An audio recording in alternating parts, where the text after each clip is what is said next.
We've got some big movies that were in theaters, but now they're out on demand, plus a whole lot more, including this week's Pick of the Week. All of that right now on Christian Cinema Weekly. It is finally here. The third installment of the God's Not Dead film franchise, God's Not Dead, A Light in Darkness. This movie isn't even out on DVD yet, but it's available for you to watch right now on christiancinema.com, so go watch it. A quick refresher, in the previous films, we saw two people standing up against the powers that be for the right to say what they believe. In those two movies, you might recall, we were also introduced to another character named Pastor Dave. Dave was a guiding light with his helpful advice, but now, in this film, he's the main character, and now he's facing his own spiritual conflict. And I actually found this movie to be a little more interesting, as it takes a far more introspective look at church culture and how we relate to the world. Also, I think because the pastor is the one facing the crisis, the story allows for an exploration of even deeper spiritual questions. But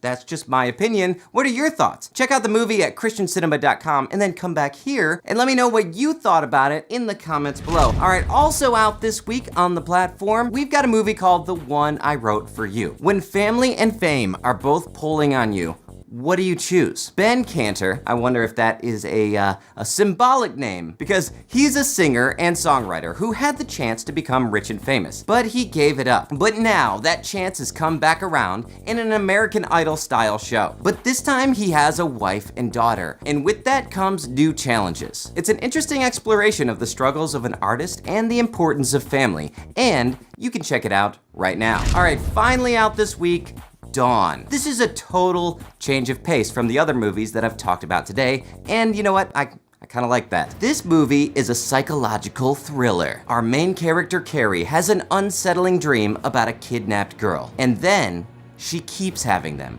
Her husband thinks she's overreacting, paranoid, maybe she's going crazy. That is, until he starts having the dreams too. So, are they just dreams, or are they signs of things to come? And if they are some sort of premonition, can this couple help the girl before it's too late? Well, you're just going to have to find out when you watch it. I'm certainly not going to tell you, but what I am going to tell you is the pick of the week, which is Mully. Ladies and gentlemen, I love this movie, genuinely. I've never felt so inspired. I've certainly recommended this on the show before, and I'm gonna recommend it again. It's a well-produced documentary telling the story of an amazing man in Kenya named Charles Mully. Mully was born on the streets, abandoned by his parents, and lived as an orphan. But through hard work, the help from others, and smart choices, he was able to pull himself up out of poverty and become one of the richest men in Africa, all through honest business practices. And as pumped as I get about that amazing rags to riches story, it's not even the end of the story. Eventually, he made the life-changing decision to give up all of it and start an orphanage, where he has since cared for over 12,000 orphans. And not only does he help them get off the streets, but he teaches them how to better themselves as well. It's truly an awesome story. I can't recommend it enough. There's so much more that I'm not even saying. It's why it's this week's Pick of the Week, and if you want to watch it, or any of the digital releases that I mentioned today, go over to christiancinema.com or check out the links in the description. And while you're over there, be sure to sign up for our newsletter, where you'll get even more great recommendations. I mean, I can't tell you about every movie right here on Christian Cinema Weekly, but I try. Check out that newsletter. All right, that's all I've got to say for today. Be sure to hit that subscribe button if you want to keep up with the latest and greatest news surrounding faith and film.